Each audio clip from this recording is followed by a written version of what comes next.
Welcome to Uncomfortable Growth Uncut, where we celebrate those who defy fear, embrace growth, and live without regret. In a world that celebrates perfection, we rarely hear about the challenges, fears, and crossroads that successful leaders grapple with across work and life. Uncomfortable Growth Uncut shines a light on their personal story and the critical human skills we all need today to turn trials into triumph.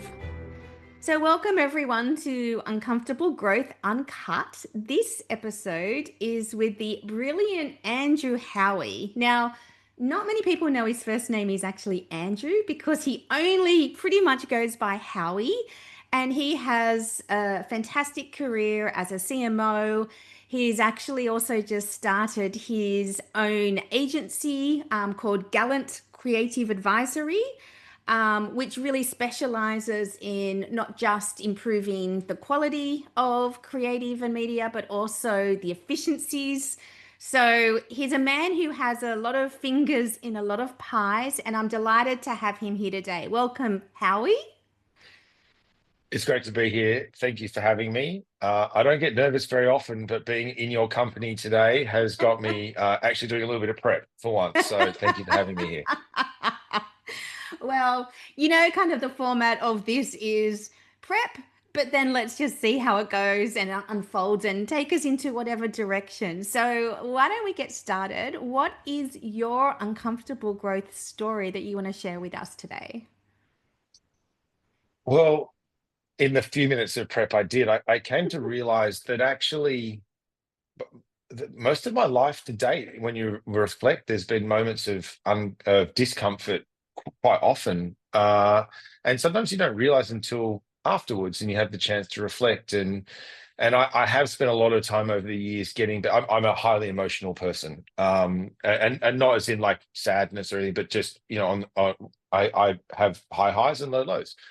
And so something I have worked on over time is trying to find more balance, not always reacting straight away. I have I guess a gift and a curse in that I sometimes grasp concepts faster than other people, and so I can be in a situation I can see two steps ahead sometimes where things are going to be, and it is a superpower, but it also can be problematic because you've got to Mhm. pause, and so I've been better at not jumping in, but yeah, there's been a few along the way. I think one uncomfortable growth moment was when I was sure I was going to be a ski instructor, and my dad was adamant that I was not going to be a ski instructor. And the last subject of my degree that I failed, and I didn't think he knew, but he'd opened the envelope from the university. I was like, no, no, it's all good, Dad. He's like, mate, you failed, and I know you failed. So ski season's over. You're coming home to do your last subject. So that was my first uncomfortable growth moment, really, where I had to come home and face the music there and the financial problem of another university subject. But that got me into a small direct marketing agency when I started out in from skiing into marketing, and so I went through that growth, and then found myself at Host, which at the time was like the top independent agency in Mm, Australia, and then the GFC hit. mm, And all of mm. a sudden, a lot of the clients who I'd been working on were no longer spending, and they rationalized a lot of their spend. And So I Howie, was, so I've just got to say we need to explain to the younger generation what the GFC is because I discovered oh, the other a few weeks ago, and I'm like, yeah, the GFC, and they're like, what's the GFC? Did I miss something? And I'm like, the GFC, and they're like, no. this is an uncomfortable growth moment, like here, Rowena. I've officially been told that I'm old, Me too, which me freaks too. me out. Don't I worry. don't think I'm old, but maybe I am. So GFC stands for Global Financial Crisis, not the Global Franchisee Conference if you're part of the Yum Network. Global Financial Crisis. And it was a moment when all of a sudden the stock market crashed. Mm, And I was 27 or so at the time. So mhm, still young enough, probably had maybe 1 to 2 weeks salary in the bank account, probably because I'd just been paid, not because I'd saved anything, to be fair. I mean, I was a rat bag at Cargo Bar. Another thing I'll have to explain, which was like the bar that opened during the Sydney Olympics in the year 2000, to really date myself now. And the financial crisis hit. And so, ad agencies overnight, and you're funded out of retainers. Mm. Um, so if there's no one paying your retainer, then you're not No job. funded. Yeah. Yeah. I was the first person, as I recall the story, to be made redundant from Post. Wow. And it was a real small but big agency, punched really hard. We had about 80 Mm. employees. Anthony Freeman had found a great guy. And the conversation, Laura Aldington, who I'm actually really good friends with still, who started Mm. Supermassive, massive legend. We parted ways. And I sort of walked out. I was a bit like, oh, Shell I don't know what shocked. I'm going to do. Yeah. But Yeah. being young, dumb, and naive, I was like, great, I can go play some more golf. It's like I can go to April, the weather cargo is bar. epic. Yeah, yeah, yeah, yeah. Go and like drink other people's bar tabs. But I was down at Balmoral swimming each morning. I was playing golf. I was like, I'm ready to retire. Um, was not ready to retire.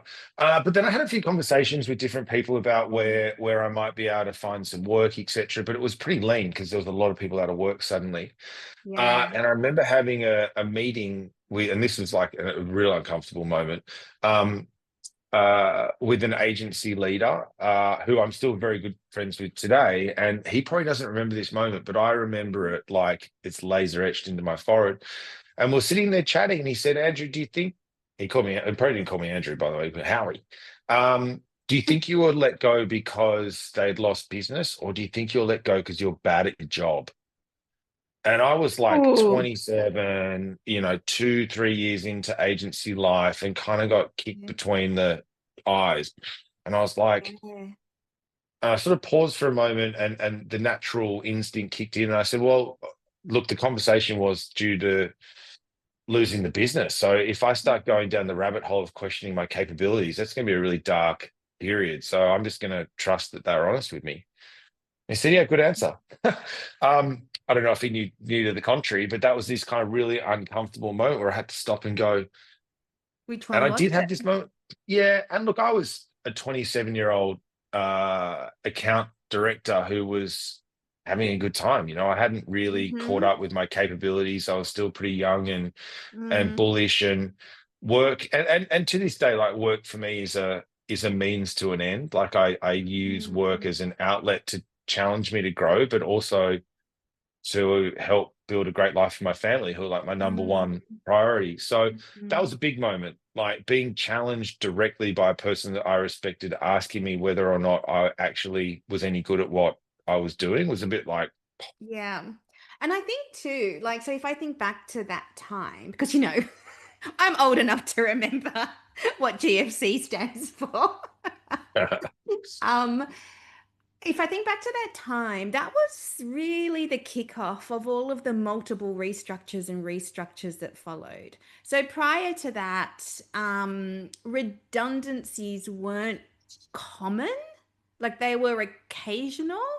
And so there was kind of this perception that, well, if you were made redundant, maybe it's because you weren't great at your job. That was how mm, they managed people out. But in the GFC, it genuinely was, everything was melting down, retainers were pulled. It was, a bit like COVID. And banks were going under around the world. Australia managed, the banks did better because they were more protected, ironically. So we were paying more for a lot longer, which is why they did better.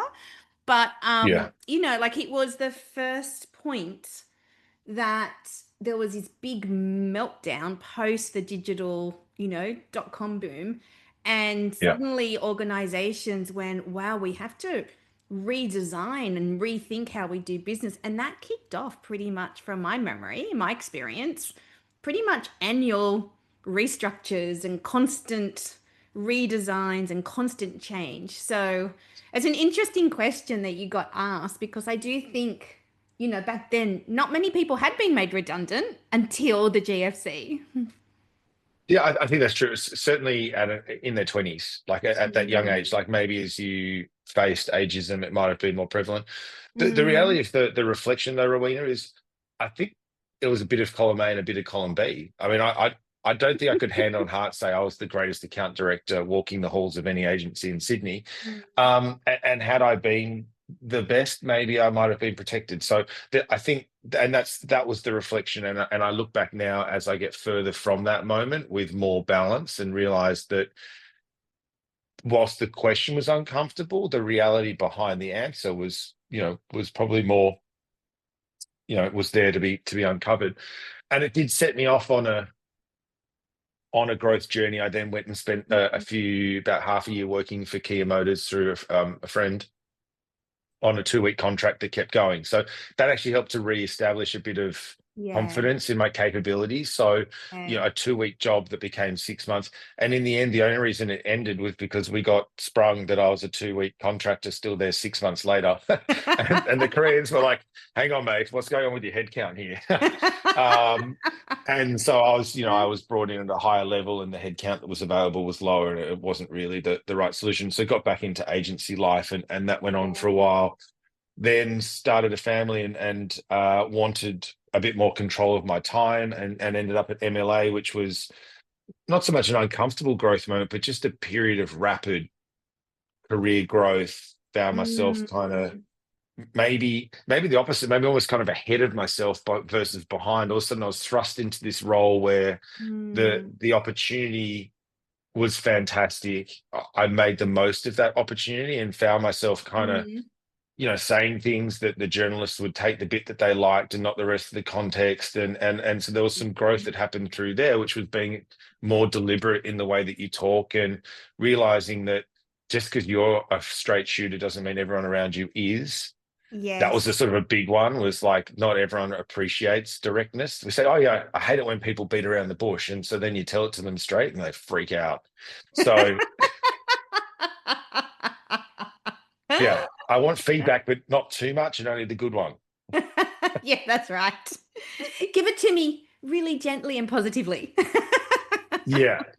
Yeah. So I think you're amazing. If there was one thing that you might be able to think about doing a little bit better, only if it suits you. Uh-huh. So there was a bit of growth through that. Then the next real big moment of forced growth and real uncomfortable growth was when I turned up at Amazon. And the way through a lot of the interviews subsequently with other people I was bringing into the business, I Mm. used to explain it as if the fastest runner from every village was recruited to form a new village, Amazon is then like that new village. So if your point of difference wherever else you've been, when you come to Amazon, like everyone is one Is of like that. those. Yeah. Yeah. So there's like no special kids at Amazon because everyone's special. Yeah. And when you kind of want someone to say, hey, you're pretty smart, like no one does because like everyone's smart. But the really cool part about it was Mm. you were like, I was nowhere near the fastest runner there anymore. And you're just trying to Uh-huh. keep up. But the people who are around you are so amazing. Yeah. Like my skip level boss is still there and the global leader of Prime, which Uh-huh. if it was spun off and it was its own NASDAQ listed business, I mean, I don't think they declare what the size of Prime is, but I mean, this guy's running gigantic global organization. And he Yeah. was a Harvard Business School scholarship graduate Right. Okay. So super, super duper smart. and the nicest guy, like the Yeah. Jamil. If you ever get the chance to meet Jamil Ghani, like travel oceans to meet him. He's the most phenomenal guy. And he was the coolest, most down to earth person you'd ever meet. I'd Uh-huh. reach out and be like, hey, Jamil, I've got this problem. Can you help me? And he'd be like, yeah, I've got 30 minutes tomorrow at 8 a.m. your time. Is that okay? He's like conscious of time zones, doing Yes. everything he can. And those 30 minutes, I'm sure the world was on fire somewhere. Something had gone wrong, but he was like Yeah. laser focused down the phone, Yeah. chatting to you. And he just made you feel like the most important thing in his world for those 30 minutes. Yeah. And It's so so I, interesting, isn't it, too, that when you have a phenomenal boss or a manager, you just start to appreciate what what is the thing that makes them amazing? Like you were just saying, like he's super busy and he's managing this massive business, but when he booked that time, he was fully present. He was Yeah. fully there for you and there to help you, um, as a great leader. Yeah. And in that, no matter what your problem was, Uh-huh. which was probably trivial to a Harvard Business School scholarship graduate, he never made you feel small. He never had, I don't think he's ever said a bad word about anyone. He's just an awesome guy. And my boss here in Australia, Arno, was fantastic as well. And he never felt threatened or concerned or anything. If I was like, Jamil would always want to have skip level meetings and he never worried about it. So being comfortable and confident in your own skin was so important Yeah. at Yeah. Amazon, because if you weren't, you'd have You a couldn't nervous keep breakdown. up. Yeah. Well, Yeah. it's the most combative environment I've ever been in. And for the first couple of Yeah. months, I was like taking Yeah. hits from everywhere. And I realized Yeah. that they're never personal. It's just that the culture there that they challenge everything. And that's why great things happen. Yeah. Yeah. And then I got comfortable in that, comfortable in the sense I came to terms with how it worked, and you become quite Yeah. Amazonian yourself. But Amazonian. yeah, well, that's how it's taught. Like you're Amazon, I still talk about the leadership principles years after. My wife works there. Full disclosure, she's at AWS and dominating over there in the tech side. So, she every now and then she'll come and ask me something, and I'll be like, "Oh yeah," and I'll sort of explain what I think's going on, how to deal with it. She goes away and she comes back and she's like, "You were right." It's not that I was right. I've just been here and I've been like beaten up in that situation, so I've learned how to deal with those things. But what happens is you become Amazonian, and Um, do you know who doesn't really deal very well with Amazonians? Everyone else. Everyone else. Uh-huh. I was actually thinking that because it sounds a little bit, I mean, I haven't worked at AWS, um, but when I was at Procter and Gamble, which was my first job out of uni, Mm, and it was such a strong culture, right? And people used to say you've become a proctoid. mm, So, because it was such a strong culture and doesn't sound like it was as intense as AWS as you've described it, but it was so focused and it was highly competitive and very much around we are the best. We like yeah. we will figure it out. Even if you Well, they got are the trashed. best, right? It's proven. and Even and if you that's get sometimes the trashed in thing. one time, you'll be like, we'll be back. We'll be back, Yeah. and we know we'll be back. So Yeah, it's yeah. So my fascinating. wife's in the tech business. I was in the retail business, and I joined as the retail business was very juvenile in Australia. It was Mm, less than 6 months old, and there was this uh, considered and relentless media barrage. Amazon's here to kill the high street. Amazon's here to crush Australian retail. So and you've got to remember that there's some fairly vocal retail Australian personalities out there that run very large businesses mm, that run like a co-op model. And so they were out mhm, there using their considerable media weight as a mhm, tool to try and cause problems for Amazon. And or anyone who's worked at Amazon will tell you, no, we just wanted to give the customers a really great experience and give them what they mm, deserve. And my maths isn't great. It's probably 8 years on or so since it's launched, and now it's like a ubiquitous brand in Australia, and people just mhm. use it. It's like Use massive. it. Yeah. The challenge now is like re-engaging customers that you've lost over time. It's not about acquisition; it's about Yeah. retention and re-engagement. So, but that was like a really interesting place. And my joke about the people who don't necessarily bode that well with Uh-huh. Amazonian type was then like the next really big uncomfortable growth moment I had, which was where I had been at Amazon for four years. I'd had a fantastic time there, but was ready for a new challenge. I wanted to go out Uh-huh. and have a fresh crack at something. Uh-huh. Um, and Taco Bell, global brand, like epic in the US, 60 odd years Yep. old, like a Mm-hmm. cultural powerhouse, Mm-hmm. was languishing here in Australia, really struggling due to a number of factors. It's not the market leader everywhere else in the world. It's number one. Mm-hmm. Generally, either because it's the biggest or it's the first. In Mm. Australia, was number four, and I used to try and explain or try to explain to the overlords in the US that even if we doubled the number of stores that we've got here in Australia, we'd still be Mm. number four. Like we Yeah. are so far fourth that doubling the Yeah. business, still fourth. Yeah. Like it Yeah. was like 6 or 7x just the number of stores, let alone the revenue. Yeah. Hopefully the revenue would follow with the store expansion, Yeah. but we were just not relevant. And Uh-huh. so global platforms, market leading strategies, all of these things were a big part of what had caused the problem to what I came in to solve. And then having the autonomy taken away meant that I was like a real struggle. And so there was a lot of uncomfortable growth that had to happen in that time. My direct, forthright nature Mm-hmm. pre-Amazon was like, distilled down and accelerated even more inside a culture that rewarded that behavior. So talking straight, calling out any bullshit that goes on, all of those things inside Mm. Amazon end up making you top talent, which I was lucky Yeah. enough. Well, not lucky. I worked very hard to be top talent at Amazon, Yeah. and consecutive years. And so all of the things that had been rewarded and made me successful were now Uh, less attractive to the new yes. Yeah. environment I was in. Considered areas of development.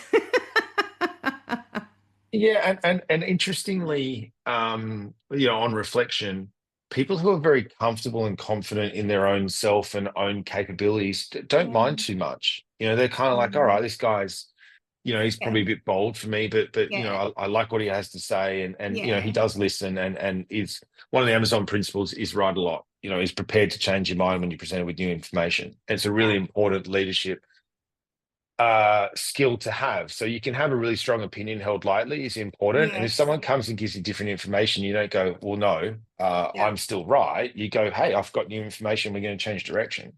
Yeah. Um, and so I can't speak on behalf of Yum broadly, but Taco Bell and I probably didn't gel in the way that we might have. Mm. And it was a pretty lonely journey. I had been at home every day from when we got sent home during COVID. So I'd worked from home from about Mm. April 2020 for Yeah. about 5 years by Yeah. myself, sat where I am right here with you today. Yeah. Um, the first 3 or so years were fighting through unprecedented times. We don't say that enough anymore, do we? Because I guess we're back to No. more precedented times. Um, so there was a lot of that. And then I started at Taco Bell and continued on from my desk with a team of about 3 or 4 here in Australia Yeah. and trying to deal with the tyranny of distance to the overlords in the US who are 15-hour flight away. Yeah. Um, and I had a lot more FaceTime at Amazon with colleagues than I ever did when I was at Taco Bell. So it was Mm. a period of like 3 years of uncomfortable growth. Mm. And there's so many interesting things about your story, right? Because, you know, culture can have a massive impact not only on your development, but also on your fit with places and where you choose to be. Because I think if I look back on my experiences, first, I don't know, 10, 15 years, you might try a number of different places and you start to see where you feel more, not just more comfortable, but you feel that you can thrive better in that Hmm. sort of environment. And particularly when you've gone to extreme cultures, like Amazon, I would call an extreme culture. It is what it is. It's not Hmm. somewhere in the middle where it's kind of shades of gray. It is what it is. And so it doesn't mean you can't work in a different culture, but there are certain principles that then you pick up and values that you already have that then say, you know what? I prefer working in this type of culture rather than this. I feel I Yeah. can naturally succeed better.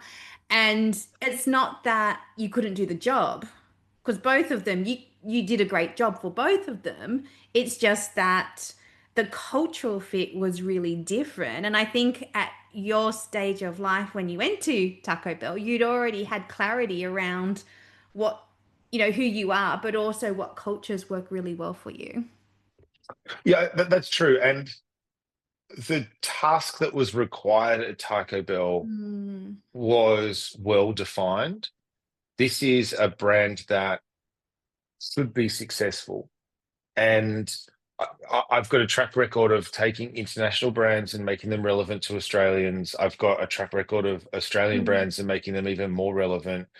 Where the challenge was on reflection at Taco Bell, the opportunity didn't change, the environment changed. Mm. And so there was personnel changes, and largely the culture was one part, but the people who I started with and then the people who I went on with weren't the same. And when Mm. agendas change and you've got distance, Yeah. EQ is very hard to pick up through these rectangles that we spend so much time with. And if you Mm. don't have call time, FaceTime, water cooler time, however you talk about it, your Mm. EQ, even if you get super high EQ, to try and read the situation is much harder. And Mm-hmm. even if you can read the situation, the ability to impact or influence a change around that Mm. is almost impossible. And I Yeah. tried techniques through advice from a dear friend of mine who you know even better, i.e., your husband. Uh, talking about different techniques and strategies, changing the way that I behave and seeing if I get a change in the response that I get back. I tried a lot of different things, but invariably still very hard to overcome, like large hurdles at distance, Yeah. particularly when those people have outsized influence and have the ability to wield that influence on greater um, frequency than you can.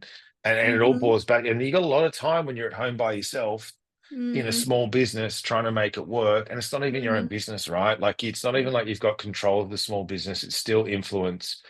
And you've got many masters. You've got your franchisees who you're in the trenches with daily. Like I would talk to my Yeah. franchisees daily about what was going on, where are sales up to, what's happening. Yeah.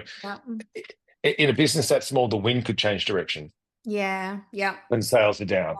Yeah. There'll be flooding outside your restaurant. You've got to close it for 4 hours. Sales are down. The business Yeah. is so small. Yeah. The changes are large. Yeah. And so it gave me a chance to try a lot of new things Mm. and learn a lot. And it's actually given me experience that I've on shared with one of my marketing academy cohort friends. We were in the same year together, and she was having some challenges at work and asked a few questions around the dynamic. And when Mm. she shared a few, I was like, try changing how you act and see if you get a different outcome. Like they're both alpha females, and living with one, I've come to understand what happens and how to do things. My wife and I are appalling at taking feedback from each other. Any feedback, even good feedback. I'm like, what do you want? There's an agenda here. Like we love each other the death, but as soon as you're like sus. It's either like you want something or no, I'm perfect. Shut up. And so, and so I've come to understand for alphabets, and I came up against one in particular at Taco Bell, which Mm. largely caused me most of my problems. So you spot them early and you start to work it out. But I said to my friend, I said, maybe ask some questions instead of like butting heads. And she's more Mm. senior, and you got to try and work through this, whether you're right or wrong. Change the way you act, see what happens. Well, she said the other day, she goes, "Hey, I gave it a try." And I asked a few questions, and all of a sudden, hey, I've got this thing going on. I'd love your advice. And she said, in like 1 hour, the relationship was completely different. Wow. And so, out of these uncomfortable moments, and this was like Yeah. 3 years of like deep discomfort, going, what the hell have I Yeah. done? I tried a And a couple of lot of times to get back. isolation, right? Because I mean, when you're in a smaller business, but also you're in your office, right? Your home office, you're not busy most of the time interacting with lots of other people, right? Like you've got a lot of time on your own and you've got a lot of time to think and to dwell and to, and that I think is really tough as well. Yeah, I hope they're not listening because they might want some money back, but I probably worked about 20 hours a week. But the 20 hours I delivered were, well, because you Yeah. don't have those Yeah. 20 hours, I more than delivered on a fair exchange of value. So what I Yeah. actually did when I had things to do were Yeah. big decisions that made fundamental changes. Yeah. And there was the business trajectory was starting to come. Now the Yeah. business liked the results I was delivering. They didn't always like the way I was doing it. And I used to say, well, what do you want? Do you want me to be popular or do you want me to make you money? And at the Mm. moment, with the business we've got, it's very difficult for me to do both. Mm. Um, when COVID happened, I still remember being sent home from Amazon, and Amazon online retailer was in high demand. But Mm. there were periods of time when I was at home that I had 2 hours a day or something, and I found myself, and I could go for a walk, and I was out Mm. exercising. I lost a heap of weight. I was really fit and healthy during that. And I had this sense of guilt. I was like, oh my God, like I feel like I should be doing more work. But I realized being in an office, I Mm. actually probably did even less work, but you'd fill it by going and getting a coffee, just Yeah. popping over and seeing someone, Having a opening the Sydney chat. Morning Yeah. Herald, doing the Yeah. social media. I call it a circuit. When you see what's going on LinkedIn, you see what's going on Instagram, then you swing via Facebook to see if anything news on TikTok, some other platform I haven't even heard of yet. Just a quick circuit. Well, a circuit can take an hour, right? Sydney Morning Yeah. Herald, any new articles? No, nothing Yeah. new. Okay. Yeah. And so your day in an office is no more efficient than at home. And all of a Yes. sudden you just don't fill it with rubbish. Yeah. Yeah. And so Go for a quality walk. yeah, you do. And you think about stuff and you do it. So those 20 hours were when I was actually on the tools in meeting doing stuff. But the rest of my time, Yeah. when you're a small business owner, Taco Bell's at the time was probably about an $80 million run rate business. There's a lot of Yeah. things to think about. Where am I going to Yeah. find another $1 million? Is this Yeah. promotion Yeah. actually right? Is my Yeah. gut instinct actually still true? What can we Yeah. do? Where are we going? Boom, boom, boom, boom, boom. So Yeah. the rest of your time is filled with something. Yeah. And sometimes that space gives you the chance to be really clear when you Yeah. actually make a decision. Yeah. So it's fascinating too, because not only have you worked in really different cultures, you've actually been practicing also very different techniques around how to get a better response if like what you're doing doesn't feel like it's working and you're not connecting and having to do this also from a distance, right? I Mhm. mean, these are hard skills. And you've tried a lot of things. What about all of those experiences are you taking with you in terms of what you're doing now and whatever you do in the future? Well, I think all of these moments become the sum of the parts of who you are now. Like there's not, Mm, I've had difficult relationships with team members in the past, and I then had to step back and try and understand why I wasn't able to connect with people that I was leading. And I then started to develop a framework, which is fun, fame, and fortune, which I also mm, use for roles that I go for. But you need to understand what motivates your team members.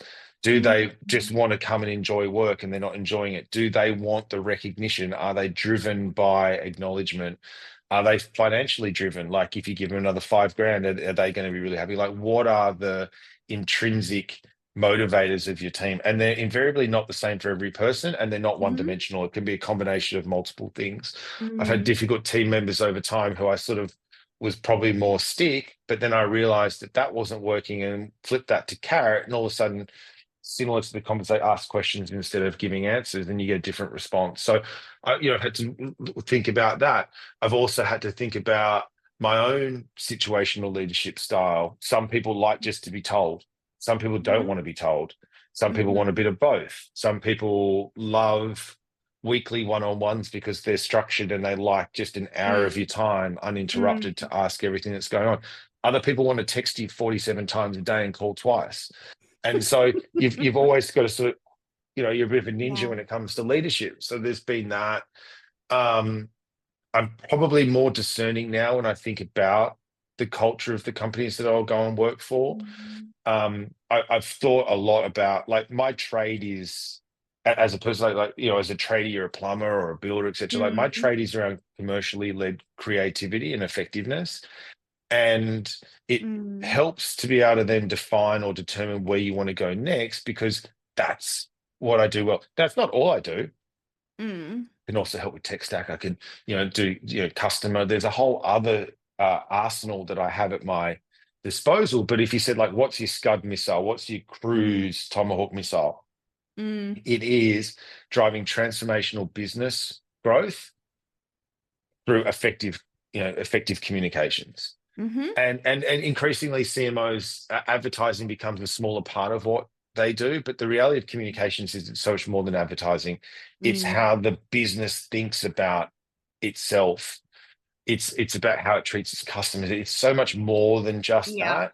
Yeah, I um agree. the way that you email, like Yeah. if the way that you the call center works. All of these are touch points into the Mhm. brand. And so getting all of those Mhm. right, I probably haven't really answered the question all that well, other than there's like this fruit salad of moments that I've had over time. And you don't, I draw down on the experiences at different times, but ultimately Yes. I think I've become better attuned to who I am, my strengths, I've Yeah. got massive weaknesses, and I try and find people to plug some of those weakness goals while I work on Mhm. them. But I've also realized that it's impossible to make everyone happy. And, Mm. people pleasing is just dumb. And so now I Mm. just be myself and ignore the haters. And I'm probably more comfortable doing that at 44 than I was at 38, and definitely more Yeah. than 34, etc. I'm more at peace with who I am, and acknowledging what I can and can't do. And I'm like Yeah. halfway, like I've been working Yeah. for 20 years since my ski instructing career was unceremoniously cut short by my dad. Like I still got the chip on the shoulder from that. I could have been a Thanks, great Dad. ski instructor. Like making 40 grand a year, I would have been savage. Um, but and I've also worked out you can't accelerate. So if you have a 40-year career, like the growth I've gone through in the first 20 years, if I try and do that again in the next 20 years, Mm-hmm. like it's just not possible. Like you can't go from an Mm. account executive to like a CMO of Yeah. global organizations in Yeah. 20 years and then expect Yeah. that can happen again. So you got to be a bit more humble. You got to slow down a bit. You got to be a bit more considered, and you got Yeah. to realize that you go from being sort of subject matter expert to like a generalist to Mm. then like, and they're not too far away. You're the guy that people just come to ask for advice because they're like, hey man, Mm. your beard's changed color. You've probably Mm. been through this before. How do I deal with it? What's the GFC? You know. Yeah. It's the Global Franchisee Conference at Yum. Yeah. I love what you're saying too, because I think that, like obviously when you're younger, everything's new, more or less, right? So you've gone from, your skiing job and then you get your first job and you're kind of rolling with the punches as, oh, okay, that's a new experience. Oh, what does that look like? But as you do get more and more experience, you start to build depth, right? So Mhm. it's all not just like one brick, you know, when you get lots of bricks together, you start to actually create a wall. And what I find is really interesting about what you've said is when you get a new experience, you've got a bigger wall to put it into, right? So it's it has more context. It has more contrast. You can start to see the nuances. And I do think that's what experience gives you. It gives you nuance and context rather than just this is its own thing in and of itself. You can start to go, okay, well, here's how that's really different to when I was at AWS. Here's how that has similarities. You know what your superpower is, right? You also know your superpower, all superpowers have shadow sides, right? So all Yeah. strengths also have shadow sides. And you know also that not everyone wants the same cookie cutter approach from a leader.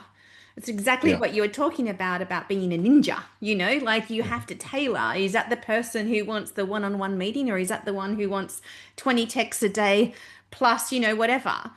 Mhm. And I think it's that wholeness means that you can be not only great at the business, but you can be great at people.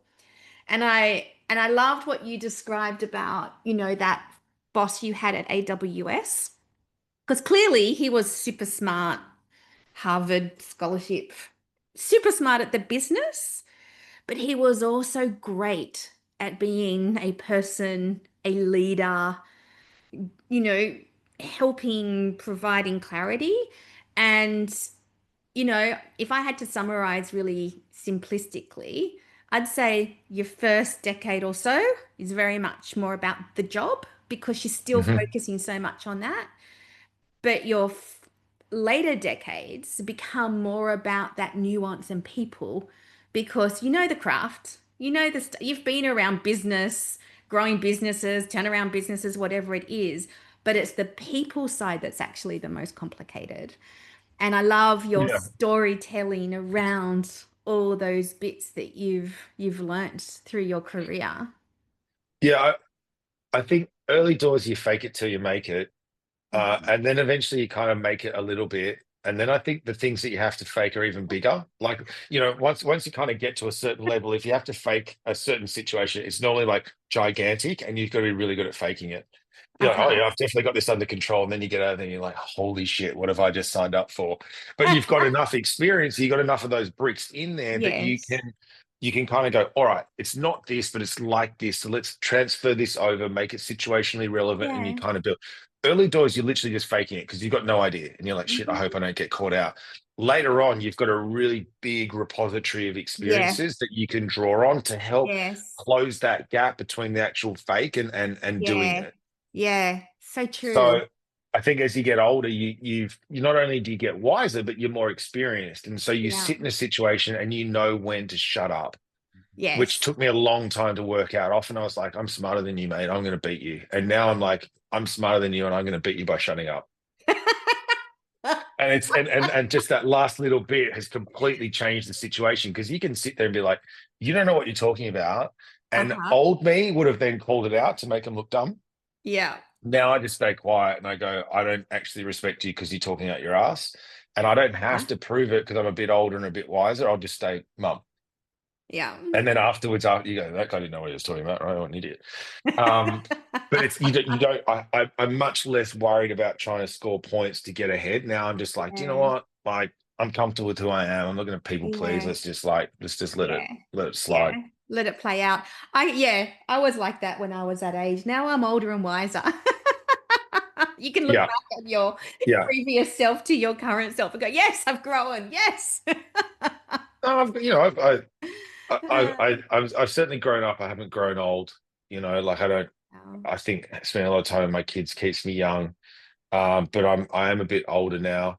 I even look back like 4 or 5 years and my beard was darker and all these things. So there's like physical signs of age, but then I also think my attitude towards things and how I Yeah. approach them is maturing as well.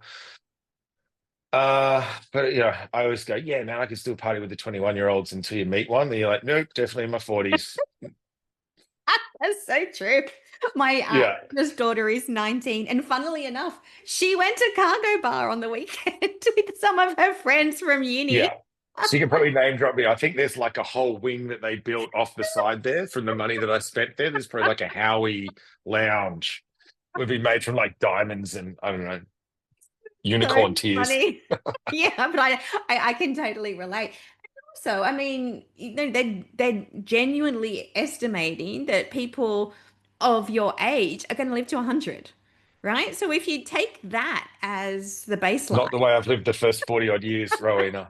Something's going to have to change. you've got time to optimize, renew those cells. Yeah, live fast, die young has been the strategy so far. Maybe I need to make some adjustments. Uh, but when you look at it in that context, if the average age goes from 83 or so up to 93 and then up near 100, like, you know, there's so Yeah, much more living to be done. And it's a very different type of world I think that we're moving into as well, which will be, no one really knows how it's all going to manifest, but it'll be fascinating.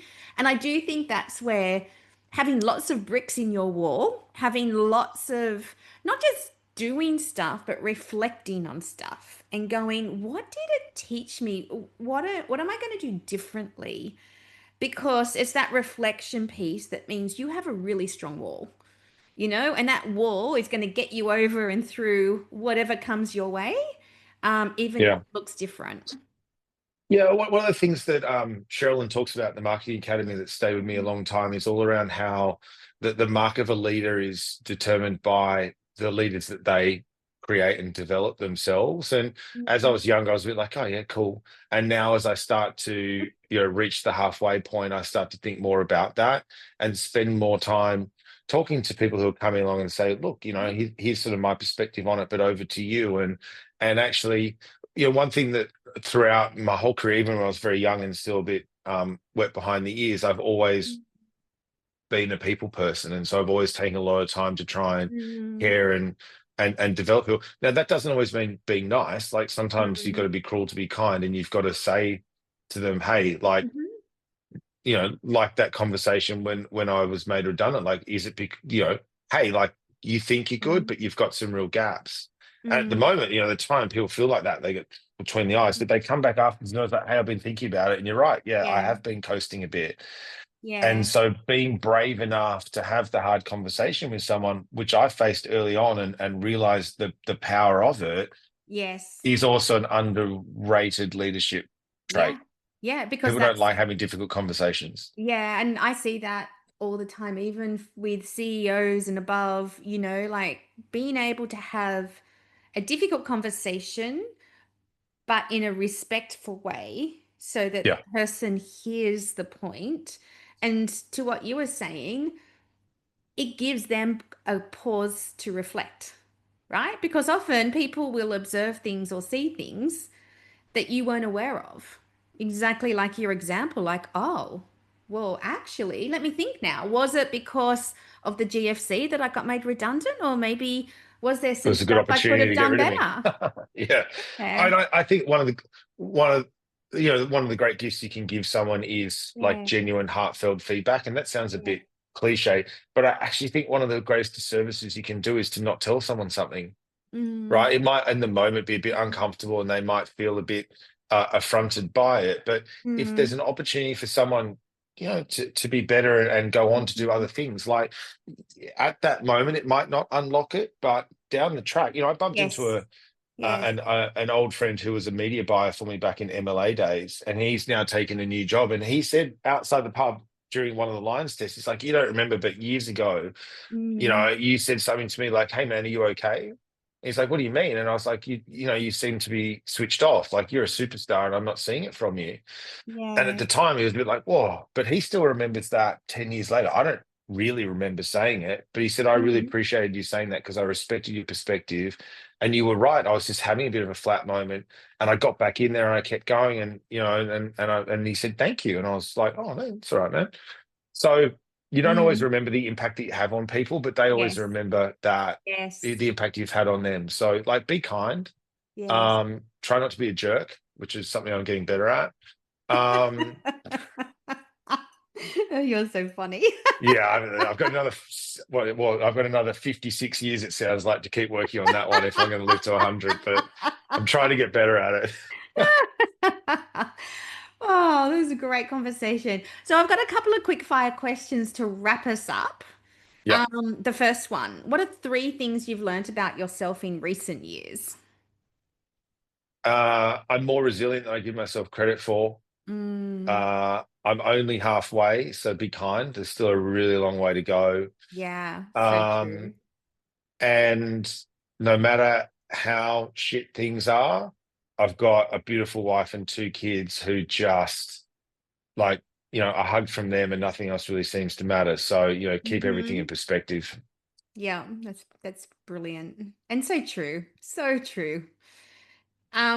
What's important to you at the moment in your life?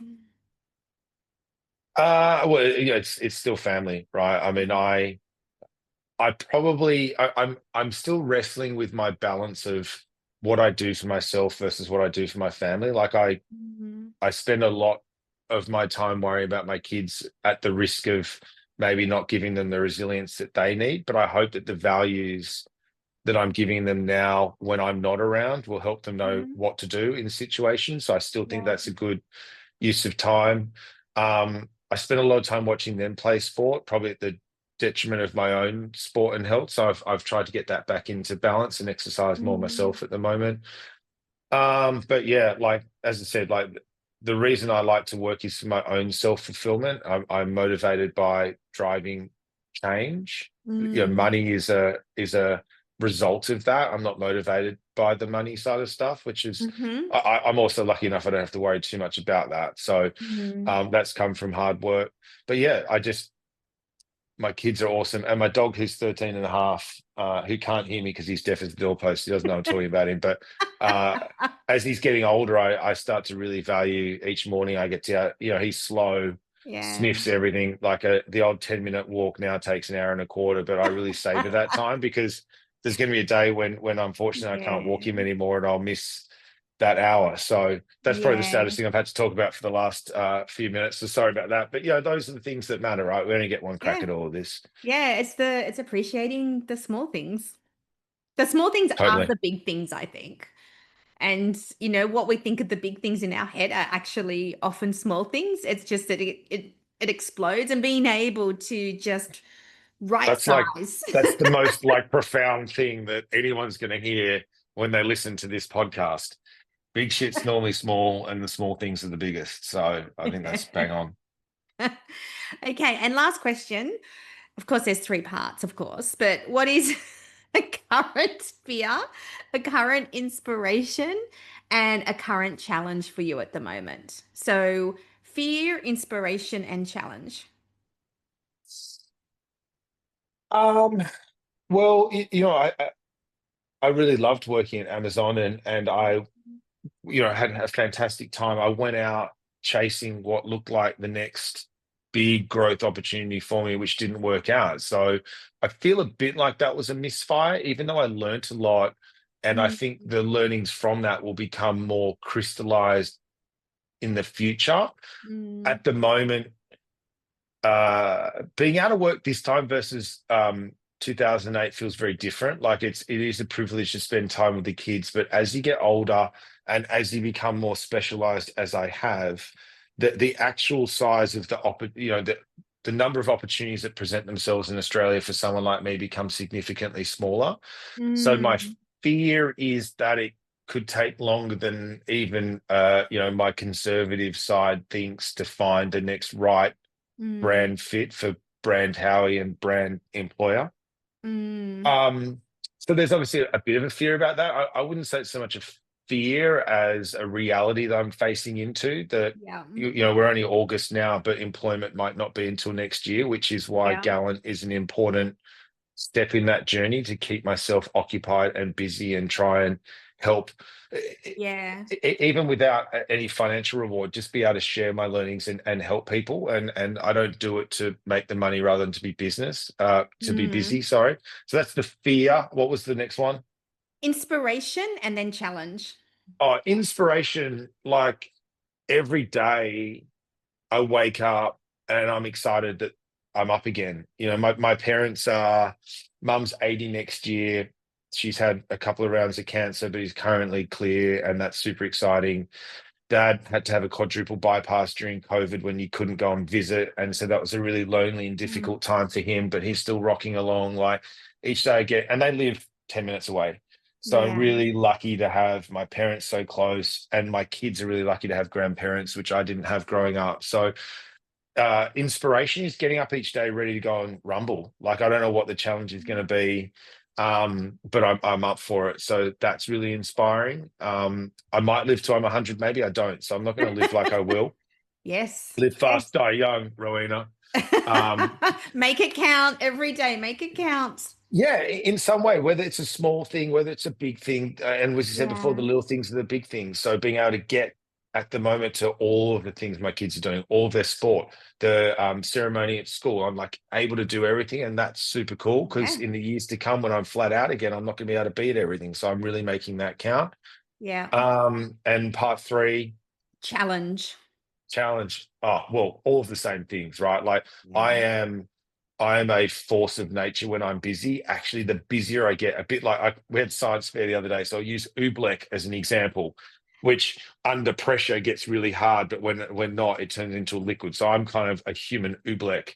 The more the pressure or force that I'm under, the harder I get, right? And Yeah. so my struggle at the moment is I'm not under a huge amount of pressure, so I'm not as forceful as I'd like to be. So the Yeah. real challenge, whilst every day is an opportunity, it's also a challenge because you don't wake up with a long list of shit you just got to crunch through. So I Yeah. do have to forcefully get myself up and about. Yeah. Otherwise, it's Keep pretty yourself easy to sit. motivated, like keep yourself Yeah. focused and busy and feeling that, you're your own flywheel. Yeah. Howie the Getting out, flywheel. having, yeah. Howie the Oobleck flywheel. We're going to try and jam a whole bunch of similes and metaphors in here. Um, but it is it's an interesting challenge to find yourself in, because invariably I've always been presented with the challenges that I need to solve for, and they're not there at the moment. So Gallant gives me a chance to go and help solve other people's problems for them, whilst I wait for the next big set of challenges that I will be in charge of. I love it. Well, thank you so much, Howie, for coming on Uncomfortable Growth Uncut. You've been able to share so much wisdom, and I know so many people will get so much out of it. So thank you for coming on. Thank you for having me, and give your husband a hug for me because I miss him. If you are inspired but thinking, I can't do that, then you are so wrong. Anyone can learn the art of uncomfortable growth with the help of my flagship program, Uncomfortable Growth, Own Your Reinvention. In this, you will learn to navigate your own internal contradictions to finally unlock the courage and commitment to live a deeply meaningful life by design and on your terms. Uncomfortable growth is about the struggle and joy in discovering who you are, what you truly want, and how to make it happen. If this is something you are ready for, then find out more at www.rowenamillward.com. What have you got to lose, or more importantly, gain?